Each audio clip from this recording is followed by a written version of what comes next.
parmi les ministères Éphésiens 4 là, le plus important c'est le ministère pastoral. Un apôtre n'est pas pasteur. Il peut pas dire. Quand on dit Dieu vous a mis apôtre, prophète là, c'est pas pour l'église. C'est pour le corps. Mais quand vous êtes dans votre église là, vous n'êtes que pasteur. Pourquoi?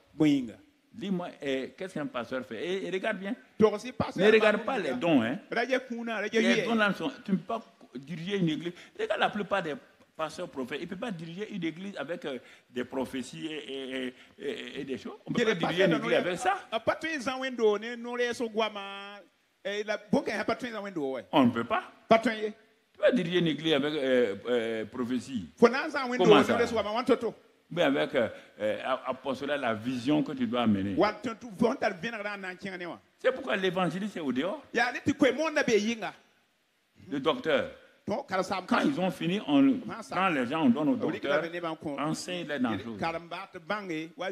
Mais même le docteur ne dirige pas l'église. Jésus était tout ça, mais il était le bon berger, le bon pasteur.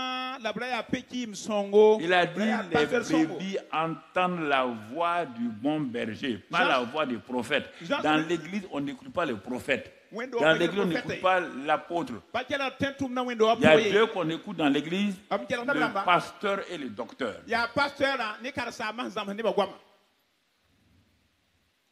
Jésus avait tout ça. Mais il dit le bon berger. Psaume 23. L'Éternel est mon berger, je ne manquerai de rien. On n'a pas dit l'Éternel est mon prophète, mon apôtre, mon docteur. Il est mon berger.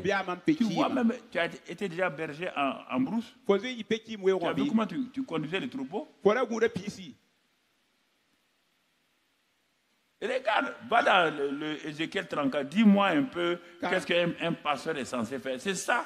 Le bon berger dit que, mais c'est écrit dans Jean 10 et Psaume 23. Tout est écrit là-bas. Lis-moi ce que Dieu a dit à Ézéchiel sur un berger. Le berger est censé faire quoi? Vous n'avez point fait paître les brebis. Il parle au pasteur. Si toi tu es prophète, tu n'es pas passé dans ton église n'ira pas loin. Comment tu vas conduire ton église avec des prophéties? Comment? Toi, tu vas conduire ton église avec des prophéties?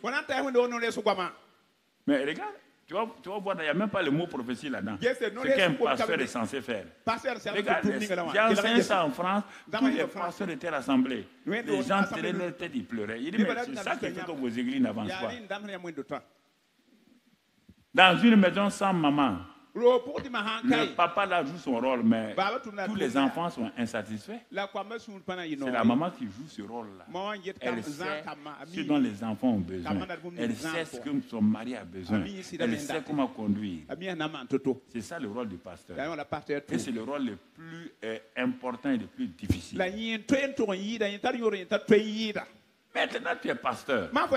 Dieu va te donner un don de prophétie. Il va te donner la vision apostolique. Il va te permettre d'enseigner, d'évangéliser.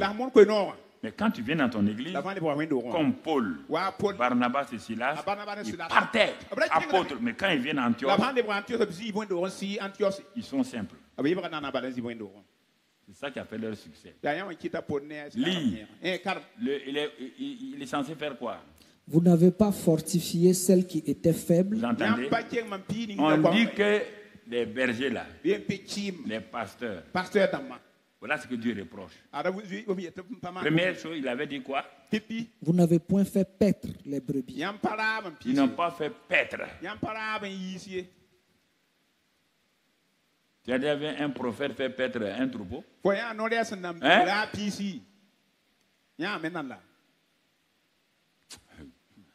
Vous jouez avec vous-même. Ah, je suis prophète, tu es prophète. Tu as déjà vu un prophète faire paître un troupeau? Ensuite, après, Vous n'avez pas fortifié celle qui était faible. Le rôle du pasteur, c'est quoi? Fortifier les brebis faibles. Tu as déjà vu, si ce n'est pas les pasteurs qui disent, Dieu a dit. Dieu a dit qu'il va te donner ça. Est-ce qu'on peut fortifier les gens avec ça? Vous n'avez pas fortifié. Troisième rôle du pasteur. Vous n'avez pas guéri celle qui était malade. Vous n'avez pas guéri les brebis qui sont malades. Ton église est remplie de malades. Toi, tu es en train de faire venir tout Ouagadougou pour les soigner alors que tes chrétiens sont malades. Tu n'as pas formé aussi des anciens pour prier pour les malades selon Jacques. Tu dois appeler des anciens de l'église. Toi, tu es prophète, mais tu n'as pas formé quelqu'un pour prier pour les chrétiens de l'église. Tu ne les as pas guéris. C'est pourquoi ils sortent, ils vont à gauche, ils vont à droite. Tu veux pas, le rôle de pasteur est trop petit pour toi. Si ce n'est pas maintenant là, quand tu es né il n'y a même pas longtemps, tu viens seulement prophète. Et tu veux uriner sur moi. Quand tu es fouetté, toi tu vas uriner sur moi. Tu es quel prophète? Où ça? Même à l'université là, il y a des professeurs titulaires, certifiés, maître assistant, assistant. Tu as déjà un assistant aller crier sur le professeur titulaire. Ce n'est pas dans l'église où il y a des morpions qui se lèvent, on est prophète, apôtre, et vous voulez piétiner vos papas. Vous savez pas que vous allez sur la malédiction? Vous ne savez pas ça? Même au village, là, toi, tu peux aller trouver un vieux, aller marcher sur ses testicules. Tout le village va te lapider. Il faut arrêter ça. Il faut arrêter ça. Il faut arrêter ces bêtises que vous faites là, ça vous crée des problèmes.